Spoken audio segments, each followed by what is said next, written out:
I'm Daniela Drips, and on Drips Media, a digital news channel, I'll be reporting on politics, world affairs, and economics. Welcome to tonight's in-depth political coverage. We'll be diving into the escalating tensions between Harvard University and the Trump administration, the turmoil within Defense Secretary Pete Hegseth's office, and the latest on Canada's federal election amidst U.S.-Canada relations. Plus, we'll examine Donald Trump's recent poll numbers as he approaches his 100-day mark. Stay with us for all the details. Harvard University is facing a crisis as its conflict with the Trump administration intensifies. A climate of fear and uncertainty has gripped the campus, with students and faculty worried about academic freedom, travel restrictions, and potential deportations. The university has become a symbol of defiance, but internally, frustration and apprehension are rampant.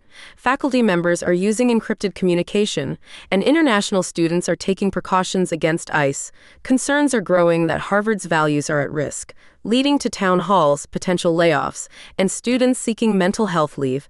The clash has created an environment where students fear publishing research, traveling, and completing their degrees without repercussions. Defense Secretary Pete Hegseth's office is in chaos following the departure of key advisors. The first-time government official is now relying on his wife, lawyer, and lower-level officials, creating a leadership vacuum at the Pentagon. The firing of senior aides and reassignment of his chief of staff have disrupted communication and raised concerns about potential errors, like delays in weapons programs.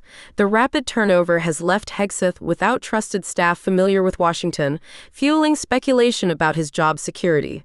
Insiders describe a free-for-all with delayed memos and actions. His office is overwhelmed, and key advisors include his wife, a former Fox News producer, his personal lawyer, and his old platoon sergeant. This upheaval has led to internal power struggles and concerns about the office's effectiveness. Canada's Liberal Party, led by Prime Minister Mark Carney, is projected to win the federal election amid tensions with the United States under President Donald Trump. Carney has capitalized on anti-Trump sentiment, rallying the public against Trump's threats to annex Canada, and making the defense of Canadian sovereignty a central theme. His experience in finance, including navigating the 2008 financial crisis and advising the UK on Brexit, has been a key selling point. He has emphasized the need for Canada to forge its own path independent of U.S. influence, and has pledged to bolster the Canadian economy. Despite warning of potential economic challenges due to Trump's policies, Carney has promised to support Canadian workers and businesses, protect Canadian values, and defend the nation's sovereignty. As Donald Trump nears his 100-day mark, polls reveal strengths and challenges. His approval is slightly higher than in his first term, driven by Republican support, but falls short of honeymoon ratings. A major concern is the economy, where he's lost ground due to dissatisfaction with his handling of inflation and global tariffs. While immigration remains a strong issue, support is declining. An NBC News SurveyMonkey poll shows 45% approve of Trump's job performance, while 55% disapprove, positioning him lower than predecessors. These results suggest that while Trump maintains a base, he faces headwinds regarding economic policy and public perception. Harvard University has renamed its Diversity, Equity, and Inclusion (DEI) office to Community and Campus Life in response to pressure from the Trump administration.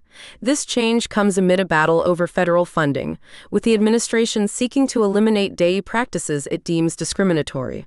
Harvard will also discontinue hosting or funding affinity group celebrations during commencement, following a threat of funding cuts. The Trump administration has also launched investigations into the Harvard Law Review, alleging race-based discrimination. These actions. That concludes our classification _to_use coverage for tonight, but don't go anywhere, because we have even more breaking news and developing stories coming your way right after the break. You won't want to miss it. Tonight, we bring you up-to-the-minute coverage on global events. From a massive power outage crippling Europe to a devastating explosion in Iran and a fiery trade war brewing between China and the US, we've got the stories that are shaping our world. Plus, a new law in Nepal aims to bring order to the chaos on Mount Everest. Stay with us, the headlines are just beginning. Stay with us, the headlines are just beginning. The Iberian Peninsula was plunged into darkness as a massive power outage struck Spain and Portugal. Both nations declared a state of emergency as the blackout crippled infrastructure, halting transportation and disrupting daily life for millions. The cause remains unknown, but officials have ruled out a cyber attack. Power restoration is underway, but the incident highlights the fragility of essential infrastructure and has sparked urgent investigations into the cause.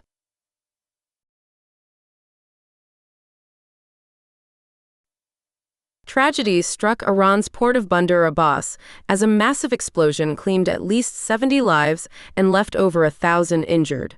Iranian authorities are pointing to a failure to adhere to safety protocols as the likely cause, with investigations focusing on a fire that ignited chemical-laden shipping containers. The port had recently received shipments of chemicals vital for Iran's ballistic missile program, adding another layer of complexity to the ongoing investigation. Questions are being raised about safety measures. Tensions escalate in the trade war between China and the US as China's foreign ministry releases a fiery video denouncing what it calls American bullying. The video urges the international community to resist US trade policies, framing China as a reliable free trade partner in contrast to America's alleged economic aggression. The move is seen as a direct rebuke to the Trump administration and a call for other nations to challenge American dominance in the global economy.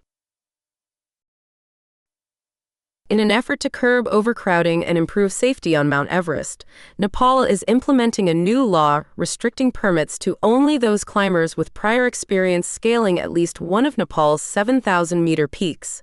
The decision follows criticism over the high number of fatalities and dangerous conditions caused by inexperienced climbers. While the move has been largely welcomed, some international expedition operators are suggesting that Nepal consider allowing experience on any 7,000-meter peak globally as qualification for an Everest permit, and that internationally certified guides, regardless of nationality, should be allowed to lead expeditions. Spain faced a grueling 23-hour battle to restore power after a massive national blackout. Triggered by connection issues and a disconnection from the French grid, the outage led to a 15-gigawatt loss of electricity. The complex restoration process involved careful phasing, with assistance from France. And that's a wrap on our world news coverage for tonight, but don't go anywhere. The stories that matter to you are constantly unfolding, and we'll be right back with more updates. Stay informed, stay vigilant, and stay with us. Welcome to the show. Tonight, we delve into the complex world of economics, exploring the potential impact of tariffs, manufacturing incentives, and global trade policies, from Amazon's tariff considerations to President Trump's auto tariff adjustments and the pharmaceutical industry's concerns. We'll break down the key developments shaping our economic landscape. Stay tuned for in-depth analysis and expert insights. E-commerce giant Amazon, consider industry's concerns, will break down the key developments shaping our economic landscape. Stay tuned for in-depth analysis and expert insights. E-commerce giant Amazon considered displaying tariff charges on its discount platform, Amazon Haul, to highlight the impact of the Trump administration's tariffs. The idea was to show consumers the cost implications of these tariffs on low-cost goods, as Amazon Haul aims to compete with Chinese e-commerce platforms like Temu and Shein. However, the initiative was never approved and will not be implemented. White House Press Secretary Caroline Leavitt criticized the concept as hostile. Amazon clarified that this consideration was exclusive to Amazon Haul and not intended for the main Amazon e-commerce site, emphasizing that no changes have been made to any of its platforms. President Trump has adjusted auto tariffs via executive order, maintaining a 25% tariff on imported cars while introducing a 25% tariff on auto parts.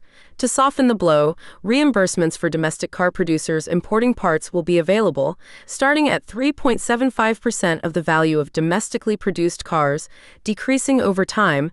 These reimbursements are intended to provide a break to U.S. car companies as they increase domestic manufacturing. The changes aim to shield manufacturers from multiple tariffs, with cars containing 85% USMCA-compliant parts and produced domestically facing no tariffs. Trump emphasized this as a temporary measure to encourage reshoring following concerns from auto CEOs about the potential harm to U.S. production and hiring. The goal, according to Kevin Hassett, is to bring workers back to American manufacturing jobs, with potential future penalties for companies failing to reshore. Pfizer CEO Albert Bourla has expressed concerns that uncertainty surrounding President Trump's proposed pharmaceutical tariffs is deterring the company from increasing investments in U.S. manufacturing, and R.D. Bourla stated that clarity and the absence of tariffs would unlock significant investment opportunities.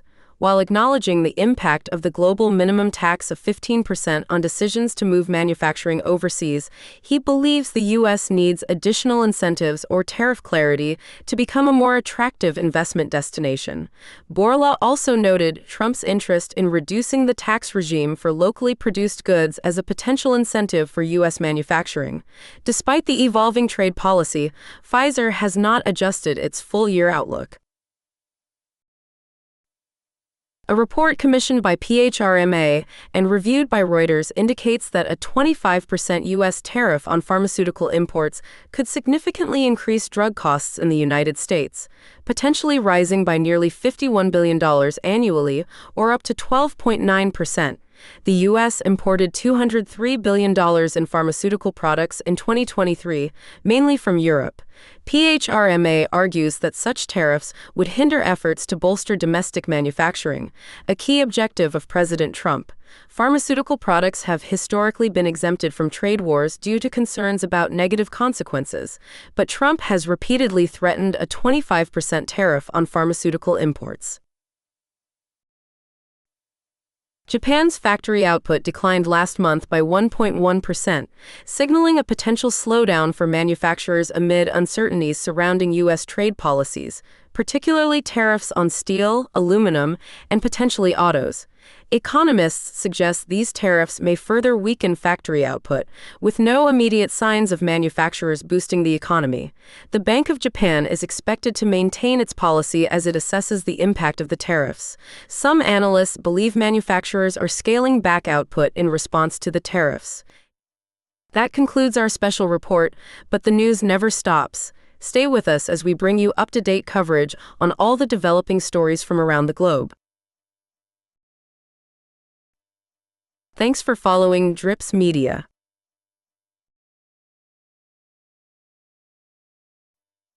I'm Daniela Drips.